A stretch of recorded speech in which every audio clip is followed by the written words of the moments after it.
Biotechnology and it's applications. அதாவது biotechnology principles and process பார்த்துருப்போம். Biotechnology and applications அப்படின்னு பார்த்தீங்கன்னா, பயோடெக்னாலஜி அந்த ஆல்ரெடி என்ன டெக்னாலஜி இருக்குது பார்த்தீங்கன்னா, ஜெனடிக் இன்ஜினியரிங் அதெல்லாம் வச்சு என்னென்னலாம் யூஸஸ் இருக்கோ அதை வந்து எதெல்லாம் யூஸ் பண்ணலாம்னு சொல்லிட்டு பார்க்குறோம். எதில் யூஸ் பண்ணலாம்? நம்மளுக்கு பேசிக்காக அக்ரிகல்ச்சரில் யூஸ் பண்ணலாம், மெடிசனில் யூஸ் பண்ணலாம், அப்புறம் அனிமல்ஸில் ஃபுட் ப்ரொடக்ஷனுக்கு யூஸ் பண்ணலாம். Some ethical issues. ஸோ எப்படி எப்படிலாம் யூஸ் பண்ணலாம், என்னென்ன ரெகுலேஷன்ஸ் இருக்குது யூஸ் பண்ணுறதுக்கு, எதெல்லாம் யூஸ் பண்ணக்கூடாது, இதெல்லாம் ஆபத்து, கவர்மெண்ட் என்ன சொல்லுது அப்படின்னு சொல்லி பார்க்குறது தான் எத்திக்கல் இஷ்யூஸ். ஸோ ஃபஸ்ட்டு அக்ரிகல்ச்சர்லேயும் இதுலேயும் பார்ப்போம். ஸோ அக்ரிகல்ச்சர்னு எடுத்துக்கிட்டுன்னு வச்சுக்கோங்களேன். ஸோ ரிசர்ச் பண்ணால் என்னென்ன கிடைக்குன்னு சொல்கிறாங்க. பெஸ்ட்டு கேட்டலிஸ்ட் இந்த ஃபார்ம் ஆஃப், அதாவது நம்ம இந்த பயோடெக்னாலஜிங்கிறது ஒரு வாஸ்ட் சப்ஜெக்ட். அதுதான் வந்து தெரப்யூட்டிக்ஸ் மருந்து தயாரிக்கிறதுக்கு, புதுசாக என்ன நோயின்னு கண்டுபிடிக்கிறதுக்கு, கிராப்பை வந்து இந்த ஃபுட்டு பொருளை வந்து விளைவிக்கிறோம்ல அக்ரிகல்ச்சரில், அதை மாடிஃபை பண்ணி நிறைய ஃபுட்டு வர்றதுக்கு, அப்புறம் வந்து பயோ ரிமிடியேஷன் பண்ணுறதுக்கு, வேஸ்ட்டை வந்து ட்ரீட்மெண்ட் பண்ணுறதுக்கு, எனர்ஜி ப்ரொடியூஸ் பண்ணுறதுக்கு எல்லாத்துக்கும் யூஸ் பண்ணுறாங்க. ஸோ என்னென்ன எதுக்கு மாதிரி அந்த ரிசர்ச்லாம் 3 ஏரியாவில் ரிசர்ச் பண்ணுறாங்க. என்னென்ன ரிசர்ச் பண்ணுறாங்கன்னா, ப்ரொவைடிங் த பெஸ்ட் கேட்டலிஸ்ட், நல்ல கேட்டலிஸ்ட் கொடுக்குறாங்க. ஒரு improved organism through microbe or pure enzyme. Microbe enzyme வச்சோ ஒரு கேட்டலிஸ்ட் கொடுக்குறாங்க, எந்த ப்ராசஸ் பண்ணாலும் வேகமாக நடக்கிறதுக்கு. Creating optimal conditions through engineering for a catalyst to act. ஒரு ஆப்டிமல் கண்டிஷன் கிரியேட் பண்ணுறாங்க பயோரியாக்டர் அது மாதிரி தயாரிச்சு. ஆப்டிமல்னா அந்த கண்டிஷன் அந்த என்சைம் போட்டு நல்லா மேக்ஸிமம் வேலை செய்யும் அதுக்கோசரம். அப்புறம் டவுன் ஸ்ட்ரீம் ப்ராசஸிங், அப்படி ப்ரொடியூஸ் பண்ணது எல்லாத்தையும் நல்ல ப்ராடக்டாக தயாரித்து மக்களுக்கு கொண்டு போகிறாங்க. ஓகேங்களா? டு பியூரிஃபை ப்ராட்டீன் ஆர்கானிக் அனிமல் கண்டிச்சு மக்களுக்கு கொண்டு போகிறது தான் டவுன் ஸ்ட்ரீம் ப்ராசஸிங். ஸோ அக்ரிகல்ச்சரில் எது மாதிரி யூஸ் ஆகுதுன்னு பார்த்தீங்கன்னா, அக்ரோ கெமிக்கல் பேஸ்டு அக்ரிகல்ச்சர் பண்ணலாம், ஆர்கானிக் அக்ரிகல்ச்சர் அதாவது பெஸ்டிசைட் யூஸ் பண்ணி அக்ரிகல்ச்சர் பண்ணலாம், ஆர்கானிக் அக்ரிகல்ச்சர் பண்ணலாம், ஜெனடிக் கிராப் பேஸ்ட் அக்ரிகல்ச்சர் பண்ணலாம். இதில் ஆர்கானிக்னா எந்த பெஸ்டிசைடும் யூஸ் பண்ணாமல் நேச்சுரல் மெத்தடில். ஜெனடிக்கலி இன்ஜினியர்டு கிராப்னா ஒரு கிராப் இருக்கும், அதாவது ஒரு பிளான்ட் இருக்கும், தாவரம் இருக்கும். இப்போ டொமேட்டோ, தக்காளி, பிரிஞ்சால் அது மாதிரிலாம். அது வந்து நம்ம ஆர்கானிக் கல்ச்சரில் பண்ணால் பூண்டு சரி புழு பூச்சிலாம் வச்சு கொண்டுருன்னு வச்சுக்கோங்களேன், ஒழுங்காக வராது, மகசூல் வராது. இதே ஜெனடிக்கலி இன்ஜினியரிங் கிராப்பை யூஸ் பண்ணோம்னா ஜெனடிக்கலாக இன்ஜினியர் பண்ணியிருப்பாங்க, புழுலாம் பூச்சிலாம் அட்டாக் பண்ணாத மாதிரி. இப்போ பிடி கத்திரிக்கான்னு சொல்கிறாங்க தெரியுமா? பிடி கத்திரிக்காய், பிடி பிரிஞ்சால்னு சொல்லிட்டு, பிடி காட்டன் சொல்லிட்டு, அதெல்லாம் என்ன பண்ணணும்னா பேசிலஸ் த்ரீன்ஜென்சிஸ்ன்னு சொல்லிட்டு ஒரு பாக்டீரியா இருக்குது. அந்த பாக்டீரியா வந்து அந்த ஜீனை உள்ள வச்சுருப்பாங்க. ஸோ அந்த ஜீனால் அந்த இலையெல்லாம் பார்த்தீங்கன்னு வச்சுக்கோங்களேன், அந்த கத்திரிக்காய் இலையெல்லாம் பார்த்தீங்கன்னா அந்த ஜீனுடைய டாக்ஸிக் ப்ரோட்டீன் இருக்கும். அது என்ன பண்ணும், அந்த இலையை கொல்லாது, அந்த பாக்டீரியாவும் கொல்லாது. ஏன்னா அது இன்ஆக்டிவாக இருக்கும். ஒன்ஸ் வந்து இந்த லெப்டோப்டரா இன்செக்ட்ல இந்த ஃப்ளைஸ்லாம் பூச்சிலாம் இருக்குது பார்த்தீங்களா, அது போய் அந்த கத்திரிக்காயில உட்காந்தும்போது கடிக்கும்போது என்ன பண்ணும்னா, அந்த டாக்ஸின் வந்து உள்ளார போயிடும், அந்த பாய்சன் வந்து உள்ளார போயிடும். போயிட்டு அந்த வயித்துக்குள்ளே அந்த இன்டெஸ்டைனில் பார்த்தீங்கன்னா அல்கலைன் பிஹெச் இருக்கும். அந்த இது ரொம்ப முக்கியம். அந்த அல்கலைன் பிஹெச் கொஸ்டின் கேட்டே இருப்பாங்க. அல்கலைன் பிஹெச் இந்த இன்செக்ட்டுக்குள்ளே இருக்கும். அதனால் அது அந்த டாக்ஸின் ஆக்டிவேட் ஆகி அதை கொன்னுரும். வயிற்றை ஓட்டை போட்டு கொன்றும். ஸோ இதுதான் ஜெனடிக்கலி இன்ஜினியர்டு கிராப். ஸோ அந்த ஜெனடிக்கலி இன்ஜினியர்டு கிராப் யூஸ் பண்ணோம்னா பெஸ்டிசைட் யூஸ் பண்ண தேவையில்ல, நல்ல மகசூல் கிடைக்கும். மகசூல் அதிகமாக கிடைக்கிற மாதிரியும் பண்ணலாம், இல்லை நம்மளுக்கு தேவையான நியூட்ரியன்ட்டு சத்து அதிகமாக இருக்கிற மாதிரி ரெடி பண்ணலாம். ஓகேங்களா? ஸோ அதுதான் genetic engineering crop. So green revolution அக்ரிகல்ச்சரில் வந்து இம்ப்ரூவ் பண்ணுறதுக்கு, ஃபுட் சப்ளை இருக்கிறத 3 மடங்காக இன்க்ரீஸ் பண்ணுறதுக்கு யூஸ் பண்ணாங்க. ஏன்னா வந்து பாப்புலேஷன் அதிகமாகிட்டு இருக்குது, அதனால் சாப்பாட்டு வந்து அதிகப்படுத்தணும் அப்படின்னு சொல்கிறதுக்கோசரம் அக்ரிகல்ச்சர் வந்து யூஸ் பண்ணாங்க. அதுவும் இல்லாமல் நிறைய அதிகமான வேலை இருந்துச்சு மிஷின்லாம் வாங்குறதுக்கு, நிறைய பேர் வேலை செய்கிறதுக்கு. அதுக்கெல்லாம் வந்து மாற்றுறதுக்கு கம்மி நிலத்துலேயே வந்து அதிகமான மகசூல் தர மாதிரி ரெடி பண்ணாங்க. ஸோ அதுக்கு வந்து இது மாதிரி இதெல்லாம் யூஸ் பண்ணாங்க. இது பிளான்ட் பாக்டீரியா அதெல்லாம். ஸோ இப்போ வந்து பிளான்ட்டு, பாக்டீரியா, ஃபங்கஸ், அனிமல்ஸ் இதெல்லாம் வந்து நம்ம வந்து ஜீனை மாற்றினோம்னா அதுக்கு பேர் தான் ஜெனடிக்கலி மாடிஃபைடு ஆர்கானிசம். இதில் ஏதாச்சும் ஒரு ஆர்கானிசம் எடுத்து ஜீனை மாற்றினா அது பேர் ஜிஎம்ஓ, ஜெனடிக்கலி மாடிஃபைடு ஆர்கானிசம். எதுக்கெல்லாம் மாற்றுவாங்கன்னு பார்த்தீங்கன்னா, ஒரு கிராப்பை வந்து மோர் டாலரண்ட் டு ஏபியாட்டிக் ஸ்ட்ரெஸ்ஸஸ். அப்போ வந்து நல்ல வெயில் அடிக்குது, உப்பு தண்ணீர் இருக்குது, ஹீட் அடிக்குது, தண்ணியே இல்லை, வறட்சியாக இருக்குது, இல்லை பனி பெஞ்சிட்ருக்கு அப்படின்னா அதெல்லாம் வந்து எதிர்த்து நின்று ஒரு கிராப் நல்லா வளரும் அப்படின்னுக்கோசரம் ஜீன் மாடிஃபை பண்ணலாம். அதாவது அப்புறம் வந்து பெஸ்ட் ரெசிஸ்டன்ட் கிராப்ஸ், அதாவது இன்செக்ட் வந்து கடிச்சு தின்னாலும் அந்த இன்செக்ட்டை வந்து தாங்கி நிற்கிற மாதிரி, இன்செக்ட்டை கொல்ற மாதிரி, தானாக பிளான்ட்டை கொல்ற மாதிரி ஒரு பிளான்ட் தயாரிக்கலாம். அப்படி தயாரித்தோம்னா கெமிக்கல் பெஸ்டிசைட் யூஸ் பண்ண தேவையில்ல. அதான் reduced Reliance on chemical pesticides. அதே மாதிரி போஸ்ட் ஹார்வெஸ்ட் லாஸஸ் வந்து கம்மி பண்ணுறதுக்கு, இப்போ தக்காளிலாம் கொண்டு போனோம்னா தக்காளி வந்து 2 நாள் தான் மேக்ஸிமம், அதுக்கு மேலாம் வச்சோம்னா அழுகிருமா.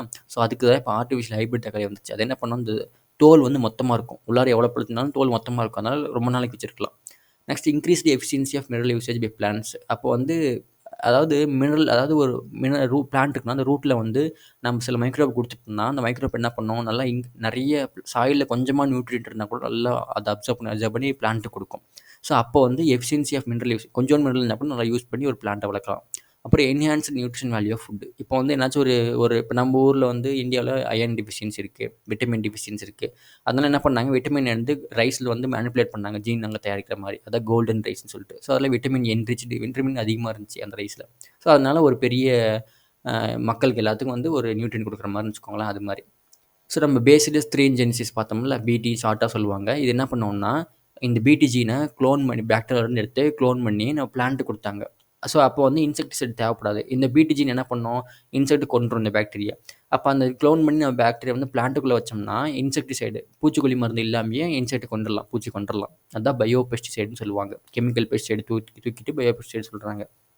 நம்மளுக்கு ஹியூமனுக்கு ஆபத்து வருது, இப்போ நிறுத்திட்டாங்க.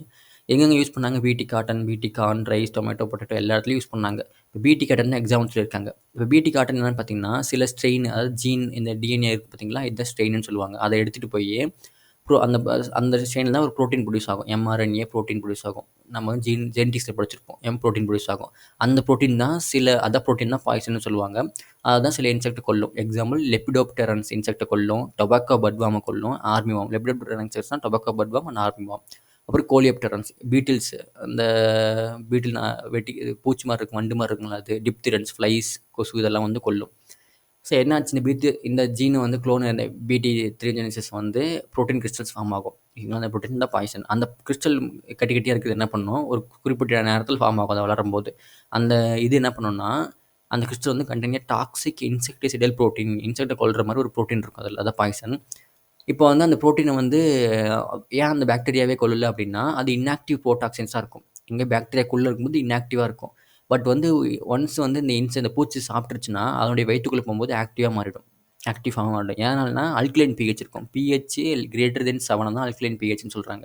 அப்படி அல்கலைன் பிஹெச்சாக இருக்கிறதுனால அந்த கிறிஸ்டல் கட்டி கட்டியாக இருக்கிறத கரைச்சி விட்ரும்.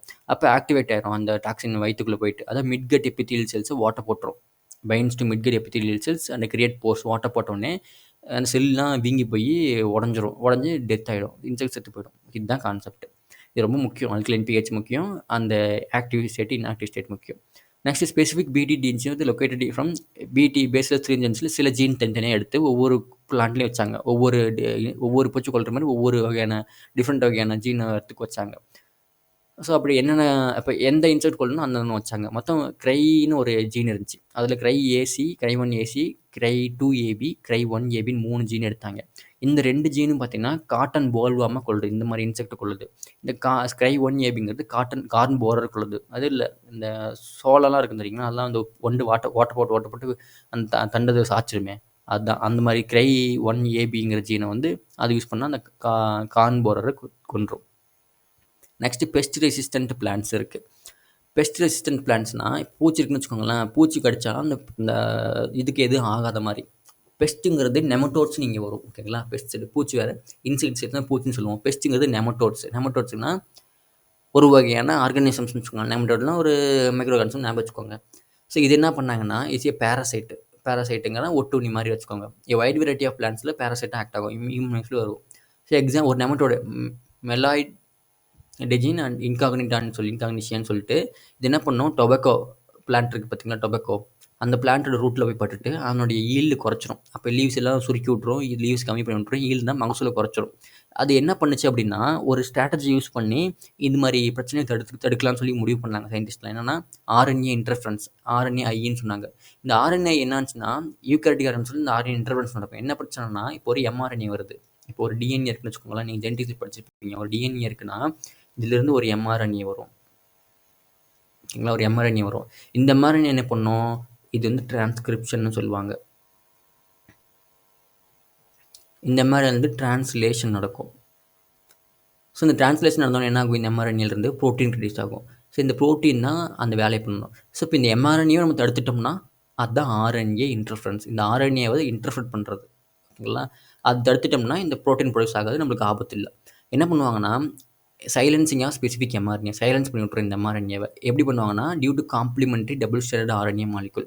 இப்போ இது வந்து இன்காக்னிஷியான்னு வச்சுக்கோங்களேன், இதுதான் இந்த எம்ஆர்என்ஏ ப்ரொடியூஸ் பண்ணுது. நாம் வந்து வேற ஒரு வெக்டர் கொடுக்குறோம். எக்ஸாம்பிள் வந்து அக்ரோபாக்டீரியம் டியூஃபேசியன்ஸ் கொடுக்குறோம். இப்போ நம்ம இது கொடுத்தோம்னா இது என்ன பண்ணோம், ஒரு டிஎன்ஏ வச்சுருக்கோம். இந்த டிஎன்ஏ அந்த டிஎன்ஏ மாதிரி ஒரு ஆர்என்ஏ ப்ரொடியூஸ் ஆகும். இது டபுள் ஸ்ட்ராண்டட் டிஎன்ஏ.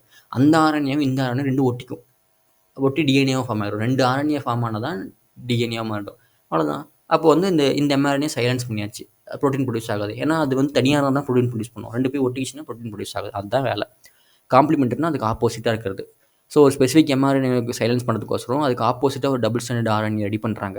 ஓகேங்களா? இப்போ இந்த எம்ஆர்என்ஏ ப்ரொடியூஸ் பண்ணணும்னா இதுக்கு ஆப்போசிட்டா ஒரு ஆர்என்ஏ தான் complementary double standard RNA ready பண்ணுறாங்க. It binds and prevents translation mRNA. அப்போ இந்த எம்ஆர்என்ஏ டிரான்ஸ்லேட் ஆகி புரோட்டீன் ப்ரொடியூஸ் பண்ணுறது சைலன்ஸ் பண்ணிருச்சு. So this source of this complementary RNA, இந்த காம்ப்ளிமெண்ட்ரி RNA எங்கேருந்து கொண்டு வராங்கன்னா, ஒரு இன்ஃபெக்ஷன் பண்ணி வச்சு கொண்டு வரலாம். ஒரு வைரஸை வந்து அந்த ஏற்கனவே அந்த எந்த பிளான்ட் டொபாக்கோ பிளான்ட்ல ஏற்கனவே ஒரு வைரஸ் கொடுத்தோம்னா, அந்த வைரஸ் ப்ரொடியூஸ் பண்ணுறது இந்த பேராசைட் ப்ரொடியூஸ் பண்ணுறதுக்கு ஆப்போசிட் ஆக்ட் ஆகும். அது மாதிரி பண்ணலாம். இல்லது டிரான்ஸ்போசன் ஒரு ஜெனடிக் எலமெண்ட்ஸ் இருக்குது. மொபைல் ஜெனடிக்னா அதை வந்து நம்ம மண்ணில் போட்டோம்னா அது வந்து ஜீனை கொண்டு போய் கரெக்டாக அந்த பிளான்ட் சொல்லி விட்டுருன்னு வச்சுக்கோங்களேன். ஆறு இன்டர்மீடியேட் சொல்லி விட்டுரும். அதை இன்சர்ட் பண்ணிவிடும் இன்ஜெக்ஷன் மாதிரி. ஸோ அப்படி யூஸ் பண்ணலாம். இப்போ இங்கே வந்து பார்த்தீங்கன்னா நம்ம வந்து அக்ரோபேக்டிரம் டியூப் வெக்டர்ஸ் யூஸ் பண்ணுறாங்க. Tube basis vectors. இது வந்து நெமட்டோட் ஸ்பெசிஃபிக் ஜீன்ஸ். அந்த நெமட்டோடுக்கு அந்த மெலாடிஜின் இன்காக்னிஷன் நெமட்டோடுக்கு ஸ்பெசிஃபிக் ஜீனை வந்து ஹோஸ்ட் பிளான்ட் டொபாக்கோ பிளான்ட் கொடுத்துருச்சு. அப்போ கொடுத்துருச்சுன்னா அந்த டிஎன்ஏ வந்துடுச்சா, டிஎன்ஏலேருந்து என்ன வரும், ஆன்டிசென்ஸ் ஆர்என்ஏ ப்ரொடியூஸ் ஆகும். இந்த ஆர்என்ஏ போய் அந்த நெமட்டோடு ப்ரொடியூஸ் பண்ணுற ஆர்என்ஏ கூட சேர்ந்து டபுள் ஸ்டாண்ட் ஆர்என்ஏ ஃபார்ம் ஆகி ஆர்என்ஏ இன்டர்ஃபரன்ஸ் இனிஷியேட் பண்ணி விட்டுரும். காம்ப்ளிமெண்ட்ரி ஆப்போசிட்டாக வரும். இந்த ரெண்டுமே சேர்ந்துடும். அதனால் சைலன்ஸ் பண்ணிடும் எம்ஆர்என்ஏவை. ப்ரோட்டீன் ப்ரொடியூஸ் பண்ணாமல் தடுத்துரும். அப்போ என்ன ஆகுது, பேராசைட் வந்து சர்வைவ் ஆகாது. அதனால் செத்து போயிடும். ஸோ டிரான்ஸ்ஜெனிக் பிளான்ட், இப்போ டிரான்ஸ்ஜெனிக் மாற்றின பிளான்ட் வந்து ப்ரொடெக்ட் ஆகிடுச்சு. பேராசைட் வந்து ப்ரொடெக்ட் பண்ணிக்கிச்சு. இப்போ இதுதான் கண்ட்ரோல் பிளான்ட். கண்ட்ரோல்னா நார்மல் பிளான்ட். இது வந்து டிரான்ஸ்ஜெனிக் பிளான்ட், அந்த ஜீனை மாற்றின பிளான்ட். பாருங்கள், இதில் வந்து எந்த நோடியலுமே ஃபார்ம் ஆகலை. இதில் பாருங்கள் பெரிய பெரிய நோடியல் ஃபார்ம் ஆகி அந்த பெரிய ஈல்டே குறைச்சிரும். இது மாதிரி நோடியல் ஃபார்ம் ஆனால் ஆபத்து, டிசீஸ் மாதிரி ஃபார்ம் ஆயிடுச்சு, முட்டையாக ஃபார்ம் ஆயிடுச்சு. பார்த்தீங்கன்னா இதில் அப்படி கிடையாது. டிரான்ஸ்ஜெனிக் மாற்றிட்டோம். நெக்ஸ்ட்டு இந்த பயோடெக்னாலஜிக்கெல்லாம் எதுலாம் யூஸ் பண்ணுறாங்க அப்படின்னு சொல்லிட்டு, இப்போ மெடிசன், இப்போ அக்ரிகல்ச்சர் பார்த்துட்டு மெடிசன் யூஸ் பண்ணுறாங்க. என்ன மெடிசன் யூஸ் பண்ணுறாங்கன்னா, இன்சுலின் தயாரிக்கிறதுக்கு. அதான் ஹியூமன் இன்சுலின் சொல்லுவாங்க. அந்த காலத்துலலாம் பார்த்தீங்கன்னா இன்சுலின் எடுக்கிறதுக்கு சுகர் வந்துச்சுன்னா இன்சுலின் போடணும்ல. ஸோ இன்சுலின் எடுக்கிறதுக்கு என்ன பண்ணாங்கன்னா, இந்த பிக்கு, பன்னி, அப்புறம் மாட்டெல்லாம் வந்து கேட்டல்லாம் வந்து வெட்டி கொன்று அதிலிருந்து பேங்க்ரியாஸ் இருந்து இன்சுலின் எடுத்துகிட்டு இருந்தாங்க. பட் அப்புறம் வந்து இன்சுலின் அனிமல் சோர்ஸ்னு எடுத்து நம்மளுக்கு அலர்ஜி வர ஆரம்பிச்சது. அப்புறம் ரியாக்ஷன் வர ஆரம்பிச்சது. ஸோ அதனால ரிசர்ச் பண்ணி என்ன பண்ணாங்கன்னா, பொதுவாக வந்து பார்த்தீங்கன்னா ஹியூமனில் இருக்க இன்சுலின் வந்து 2 வால்வு எப்படி இருக்குது இன்சுலினில், செயின் ஏ, செயின் பின்னு சொல்லிட்டு. இது 2க்கும் நடுவில் இப்போ செயின் ஏ எப்படி இருக்குது, செயின் பி இருக்குன்னு வச்சுக்கோங்களேன். 2 நடுவில் டைசல்ஃபேட் பாண்ட் இருந்துச்சு. டைசல்ஃபேட் பாண்ட் இருந்துச்சு, பிரிட்ஜ் இருந்துச்சு. மேமல்ஸ் ஹியூமன்ஸ் மாதிரி இருந்துச்சு. இந்த இன்சுலின்லாம் வந்து நம்ம எப்படி ப்ரொடியூஸ் பண்ணோம்னா, ப்ரோ என்சைமாக தான் ப்ரொடியூஸ் பண்ணுவோம். அப்படின்னா ஏபி நடுவில் சின்னு ஒரு ப்ரோட்டீன் இருக்கும். இந்த சியை எடுத்துட்டா தான் மெச்சூர் ஆகும். மெச்சூர்னா ஏபி மட்டும்தான் இருக்கணும். டைசல்ஃபேட் பாண்டோட ஏபி மட்டும் தான் இருக்கணும். ஸோ அப்போ என்ன பண்ணுறாங்கன்னா, அதனால் நம்மளால் கண்டுபிடிக்க முடியல. எவ்வளோ தான் சயின்டிஸ்ட் ட்ரை பண்ணாலும் ஒரு சி பெப்டைட் மட்டும் தனியாக ரிமூவ் பண்ணல. மெச்சூர் இன்சுலினில் கிடையாது சி பெப்டைடு. அவங்க எவ்வளோ தான் ப்ரொடியூஸ் பண்ணாலும் ஏபி தான் ப்ரொடியூஸ் பண்ணுச்சு. ஏன்னா நம்ம ஹியூமன்லேருந்து எடுத்து ஹியூமன் ஜீன் எடுத்தாங்கன்னா ஹியூமன் இன்சுலின் ப்ரொடியூஸ் பண்ணலாம். அப்போ ஜீன் எடுத்து ட்ரை பண்ண ஃபுல்லி மெச்சூராக மாற்ற முடியல. ஸோ இப்போ மெயின் சேலஞ்சுனா production of insulin using rDNA technology. So mature ஃபார்முக்கு கொண்டு வர முடியல. அப்போ என்ன பண்ணாங்க, 1983ல் எலிலின்னு சொல்லிட்டு ஒரு கம்பெனி, அமெரிக்கன் கம்பெனி என்ன பண்ணாங்க, தனித்தனியாக மூணு ப்ரோட்டீன் ப்ரொடியூஸ் பண்ணலாம்னு நினச்சாங்க. அப்போ சி ப்ரொடியூஸ் பண்ணாமல் ஏபி தனித்தனியாக ப்ரொடியூஸ் பண்ணாங்க. தனித்தனியாக ப்ரொடியூஸ் பண்ணி ரெண்டுத்தையும் ஒரே டியூப்பில் போட்டு ரெண்டுத்தையும் மிக்ஸ் பண்ணி ஒரு என்சைம் கொடுத்து ரெண்டுத்தையும் ஜாயின் பண்ண வச்சுட்டாங்க. ஸோ ஏபி தனித்தனியாக ப்ரொடியூஸ் பண்ணி அதுக்கப்புறம் ஒரு ஈக்கோலி வச்சு தான் ப்ரொடியூஸ் பண்ணாங்க. பாக்டீரியா எஸ்ரிச்சா கோலி வச்சு ப்ரொடியூஸ் பண்ணாங்க தனி சைனா. அப்புறம் ரெண்டுத்தையும் செப்பரேட்லி எக்ஸ்ட்ராக்ட் பண்ணி ரெண்டையும் கம்பைன் பண்ணிட்டாங்க. டைசல்ஃபேட் பாண்ட் வச்சு என்சைம் வச்சு கம்பைன் பண்ணிட்டாங்க. ஸோ இப்படி வந்து சக்ஸஸ்ஃபுல்லாக ப்ரொடியூஸ் பண்ணிட்டாங்க. ஸோ பொதுவாக வந்து இதுதான் ப்ரோ இன்சுலின் ஒரு ப்ரோ ஹார்மோன் சொல்லுவாங்க. இதுதான் சி பெப்டைட் இருக்கும். அதாவது இது ஏ பெப்டைட்னா இது B peptide, free C peptide. இது ஃபுல்லாக சி பெப்டைடு, இது ஏ பெப்டைடு, இது பி பெப்டைடு இருக்குது. இப்போ ஏபி மட்டும் தனியாக டைசல்ஃபேட் பாண்டு, இங்கே ஒரு டைசல்ஃபேடு, இங்கே ஒரு பாண்டு. ஸோ இந்த டைசல்ஃபேட் பாண்டு கரெக்டாக இருக்கும். இதான் மெச்சூர் இன்சுலின். சி எப்படி தனியாக வந்துடும். ஸோ எஸ்ஜே கோலி எலிலின் கம்பெனி ப்ரொடியூஸ் பண்ணாங்க. இது ரொம்ப முக்கியம் கேட்டிருந்தாங்க. நெக்ஸ்ட் ஜீன் தெரப்பிங்கன்னு வச்சுக்கோங்களேன். இப்போ நம்ம வந்து ஒரு விஷயம் பண்ணுறோம், ஒரு டிசீஸ்க்கு டேப்லெட் எடுத்துக்கிறோம். அது வந்து இப்பொழுதுக்கான பிரச்சனை தான். அதே வந்து ரொம்ப கடைசி வரைக்கும் ஒரே க்யூர் பண்ணணும்னா ஜீன் தெரப்பி பண்ணுவாங்க. குழந்தையிலே ஜீன் தெரப்பி பண்ணால் யூஸ்ஃபுல். அது வந்து எல்லா ஜீனும் மாறிடும்னு வச்சுக்கோங்களேன். ஸோ ஃபஸ்ட்டு ஜீன் தெரப்பி யார் பண்ணால் 1990 இது மாதிரி எல்லா டிசீஸ்க்குமே ஜீன் தெரப்பி பண்ண முடியாது. குறிப்பிட்ட டிசீஸ்க்கு தான் ஜீன் தெரப்பி பண்ண முடியும். ஸோ 1990 ஃபஸ்ட்டு 4 இயர் ஓல்டு ஒரு குழந்தைக்கு வந்து பார்த்திங்கன்னா, ஒரு ஃபீமேல் குழந்தைக்கு வந்து ஏடிஏ டிஃபிஷியன்சி இருந்துச்சு. அடினோசின் டிஎம்எஸ் டிஃபிஷியன்சி இருந்துச்சு. இந்த என்சைம் தேவை. எதுக்கு தேவைன்னா, இந்த என்சைம் ரொம்ப இம்யூன் சிஸ்டம் ஃபங்க்ஷனுக்கு தேவை. அதனால் இம்யூன் சிஸ்டம் குறைஞ்சிருச்சு. ஸோ இப்போ ஏடிஏ இன்சஃபிஷியன்சி என்ன பண்ணாங்கன்னா, இந்த என்சைம் கொடுத்தா அந்த இம்யூன் சிஸ்டம் நல்லா வேலை செய்யும். அது ஒரு விஷயம். அல்லது இந்த என்சைம் எங்கே ப்ரொடியூஸ் ஆகும்னா, இம்யூன் செல்ஸில் எங்கே ப்ரொடியூஸ் ஆகும், போன் மேரோவில் ப்ரொடியூஸ் ஆகும். நான் ஏற்கனவே சொன்ன இம்யூன் செல்ஸ் இங்கே தான் ப்ரொடியூஸ் ஆகும்னு சொல்லிட்டு. இல்லை போன் மேரோ எடுத்துவிட்டு புது போன் மேரோ கொடுத்தா அந்த என்சைம் அப்படியே ரிப்பீட் ஆகிடும். ஆனால் இது வந்து வாழ்நாள் ஃபுல்லாக க்யூர் கிடையாது. அதுக்கு என்ன பண்ணாங்க, இந்த பிளட் பார்த்தீங்கன்னா லிம்போசைட்ஸ், அதான் இம்யூன் செல்ஸ் தனியாக எடுத்தாங்க. தனியாக எடுத்து ஒரு ஒரு கல்ச்சரில் அந்த பொண்ணுடைய செல்ஸ் வளர வச்சாங்க. அப்புறம் ஜீன் கொடுத்தாங்க. ADACDNAன்னு ஒரு ஜீன் கொடுத்தாங்க. அடினோசின் டிஎமினேஸ் காம்ப்ளிமெண்டரி டிஎன்ஏன்னு ஒரு ஜீனை வந்து இதுக்குள்ளே புகுத்தாங்க, இந்த லிம்போசைட்ஸ்குள்ளே. அப்போ என்ன ஆச்சு, இந்த லிம்போசைட்ஸ் இங்கே இந்த அப்படி புகுத்தின லிம்போசைட்ஸை கொடுத்த உடனே அந்த ஃபுல் பாடியிலேயே வந்து லிம்போசைட்ஸ் மாறிடுச்சு, ஜீன் மாறிடுச்சு. ஸோ அதுதான் வந்து அந்த ஏன்னா கொடுத்து வந்து ரெட்ரோவைரல் வெக்டரோட கொடுத்தாங்க. இந்த ரெட்ரோவைரல் வெக்டர் என்ன பண்ணும், எய்ட்ஸுங்கிறது ஒரு ரெட்ரோவைரல் வெக்டர் தான். அது மாதிரி வைரஸ்லாம் என்ன பண்ணோம்னா நார்மல் ஹியூமன் செல்லுக்குள்ளே போய் உட்காந்துக்கும். நம்ம என்ன இந்த ரெட்ரோவைரல் வெக்டருக்குள்ள என்ன ஜீன் இருக்கோ நார்மல் ஹியூமன் செல்ஸில் உட்காந்துக்கும், எல்லா ஹியூமன் செல்ஸ்லையும் கண்டினியூஸாக. ஸோ அப்போ வந்து எவ்வளோ வாழ்நாள் வரைக்கும் அது யூஸ் ஆகும், வெக்டர் வந்து யூஸ் ஆகி இந்த ஜீனை கொடுத்ததுனால ஒவ்வொரு டைமும் தானாக ப்ரொடியூஸ் ஆனிச்சு. ஓகேங்களா. சரி, இப்போ இயர்லி எம்ப்ரியானிக் ஸ்டேஜ் குழந்தையா இருக்கும்போது கொடுத்துட்டோம்னா பெர்மனெண்ட் க்யூராக இருக்கும். இதுனா ஒரு 10-20 வருஷத்துக்கு தாங்குற மாதிரின்னு வச்சுக்கோங்களேன், அது மாதிரி. ஸோ இதுதான் இந்த கான்செப்ட், நான் சொன்னது தான் கான்செப்ட். ஃபங்க்ஷனல் ஏடியாக கொடுத்துட்டு இருந்தாங்க இன்ஜெக்ஷன் வழியாக, கடைசியில் இப்படி கொடுத்துட்டாங்க. Next molecular diagnosis. மாலிகுலர் டயக்னோசிஸ்னால் 3 கான்செப்ட்ஸ் இருக்குது. ஆர்டிஎன்ஏ டெக்னாலஜி யூஸ் பண்ணாங்க, பிசிஆர் யூஸ் பண்ணாங்க, எலைசா யூஸ் பண்ணாங்க. ஸோ எலைசா இதெல்லாம் எதுக்குன்னா, இப்போ பிசிஆர்னு வச்சுக்கோங்களேன், இப்போ எதுக்கு மாலிகுலர் டயக்னோசிஸ்னால், இப்போ ஒரு வைரஸ் இருக்குது, நம்ம ஹியூமனுக்குள்ள வந்துருச்சு அப்படின்னா அந்த வைரஸ் என்னெல்லாம் பண்ணலாம், ஒன்று ஆன்டிபாடி கிரியேட் பண்ணலாம். அந்த ஆன்டிபாடி டிடெக்ட் பண்ணுறது எலைசா டிடெக்ட் பண்ணும். அல்லது இந்த வைரஸ் வந்து பார்த்திங்கன்னா, இந்த வைரஸ் உள்ளார வந்தனால அந்த அந்த ஆன்டிஜன் தான் வைரஸ், அது கிரியேட் ஆகலாம். அதையே எலைசா வச்சு செக் பண்ணலாம். எப்படின்னா, இப்போ ஆன்டிஜன் இருக்குன்னா அதுக்கேற்ற மாதிரி ஒரு கலர் காம்பவுண்ட் கொடுத்து அதை தனியாக டிடெக்ட் பண்ணலாம். Antibody colour compound opposite compound கொடுத்து டிடெக்ட் பண்ணலாம். பிசிஆர்னு வச்சுக்கோங்களேன், ஒரு ஜீனை வந்து ஜீனுக்குள்ளே இந்த மியூட்டேட் ஆகிருக்க மியூட்டேட் ஆகலான்னு கண்டுபிடிக்கிறது பிசிஆர். ஆட்டோ ரேடியோகிராஃபின்னு சொல்லுவாங்க. ஓகேங்களா. இந்த ஆட்டோ ரேடியோகிராஃபி இதை வச்சு எப்படின்னா, இப்போ ஒரு சிங்கிள் ஸ்டாண்டர்ட் டிஎன்ஏ ஆர்என்ஏ வந்து பிரச்சனை இருக்குது. அந்த பிரச்சனை மியூட்டேட் ஆயிடுச்சுன்னா அந்த மியூட்டேட் ஆன அந்த ஜீனில் வந்து ஒரு ஒரு நார்மல் ஜீன் கொடுப்பாங்க, வித் ஒரு கலர் காம்பவுண்ட் சேர்த்து கொடுப்பாங்க, ரேடியோ ஆக்டிவ் மாதிரி. அந்த ரேடியோ ஆக்டிவ் தான் கலர் கொடுங்க ஃபைனலாக. இந்த நார்மல் ஜீன் கூட தான் அட்டாச் ஆகும். இப்போ இப்படி ஒரு ஜீன் இருக்குன்னு வச்சுக்கோங்களேன், இது மட்டும் நார்மல் கிடையாது, மீதி நார்மல் ஜீன் இருக்குது. அப்போ இதெல்லாம் ஒரு கலர் தெரியும், இது டிஃப்ரெண்ட் கலரில் தெரியும். அது கலர் எடுத்துக்காது, நோ கலர் தெரியும். அப்படின்னா என்ன அர்த்தம், நோ கலர்னா இங்கே பிரச்சனை இருக்குன்னு கண்டுபிடிச்சிடலாமா, அதாங்க சொல்லியிருக்காங்க. ஸோ நம்ம ஒரு நார்மல் ஜீனுக்கு அட்டாச் பண்ணுற ஒரு ரேடியோ ஆக்டிவ் மெட்டீரியலை கொடுக்குறோம், அதுதான் ப்ரோபு. அது போய் எல்லா இடத்துலையும் ஒட்டும் except abnormal gene. So abnormal மட்டும் கண்டுபிடிச்சிடலாம், எங்கே ஒட்டலையோ அங்கே அப்நார்மல் ஜீன் ஃபோட்டோகிராஃபிக் ஃபில்ம் வச்சோம்னா. அது எலைசானா ஆன்டிஜன் ஆன்டிபாடி ரியாக்ஷன். ஆன்டிஜன் கொடுத்து இப்போ வந்து ஒரு வைரஸ் பிரச்சனை இருந்துச்சுன்னா ஆன்டிஜன் இருக்குது, அது கிளைகோப்ரோட்டீன் ப்ரோட்டீனாக கூட இருக்கலாம், அதை ஆன்டிபாடி கொடுத்து கண்டுபிடிக்கலாம். இப்போ ஆன்டிபாடி ஒரு வைரஸ் அட்டாக் ஆனிச்சுன்னா ஆன்டிபாடி கிரியேட் ஆகும், அதை ஆன்டிஜன் கொடுத்து கண்டுபிடிக்கலாம். இப்போ 2 மாதிரி கண்டுபிடிக்கலாம். ஸோ இதுதான் கான்செப்ட். ஆர்டிஎன்ஏ டெக்னாலஜிக்கு நம்ம முன்னாடி படிச்சிருக்கோம் ஏற்கனவே, ஆர்டிஎன்ஏ ரிகமெண்ட் டிஎன்ஏ யூஸ் பண்ணுவோம்னு சொல்லிட்டு. நெக்ஸ்ட் வந்து டிரான்ஸ்ஜெனிக் அனிமல்ஸ்னால், அதாவது எந்த அனிமலில் வந்து அதனோட டிஎன்ஏவை மேனிப்புலேட் பண்ணி அந்த டிஎன்ஏ மாற்றிருக்கோமோ, எக்ஸ்ட்ரா ஃபாரின் ஜீனை வந்து ஒரு அனிமலுக்குள்ள புகுத்திட்டோமோ, அது டிரான்ஸ்ஜெனிக் அனிமல்னு சொல்லுவாங்க. 90% வந்து 95% மைஸ் எலி தான் யூஸ் பண்ணுவோம். ரேட் யூஸ் பண்ணலாம், ரேபிட், பிக்கு, ஷீப், கவுஸ், ஃபிஷ் எதனா யூஸ் பண்ணலாம். 95% நம்ம எலி தான் யூஸ் பண்ணுறோம்.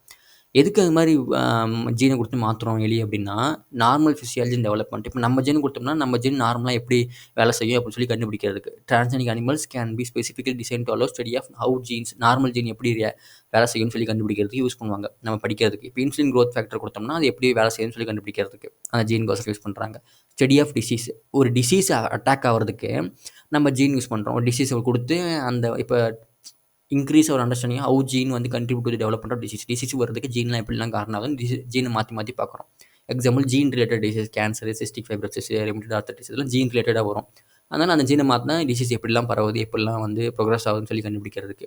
Next biological products. இப்போ கவு அதெல்லாம் வந்து பண்ணி, இப்போ எக்ஸாம்பிள் வந்து ரோசி 1997 ரோசின்னு ஒரு டிரான்ஸ்ஜெனிக் கவு பண்ணாங்க, ஒரு ஜீனை மாற்றி. அந்த கவு ப்ரொடியூஸ் பண்ணுற மில்க் பார்த்தீங்கன்னா தாய்ப்பால் மாதிரி இருக்குன்னு வச்சுக்கோ. அந்த தாய்ப்பால் மாதிரி கிட்டத்தட்ட தாய்ப்பால் மாதிரி கிரியேட் பண்ணுறதுக்கோசரம் பண்ணாங்க. ஸோ நார்மல் பாலோட இந்த பாலில் பார்த்தீங்கன்னா ப்ரோட்டீன் எனர்ஜி மில்க் இருந்துச்சு compared to normal cow. So அது மாதிரி நல்ல ஒரு தேவையான ப்ளஸ் ஆல்ஃபா லாக்டோல்புமின் இருந்துச்சு. Nutritionally more balanced product then human babies then normal cow milk.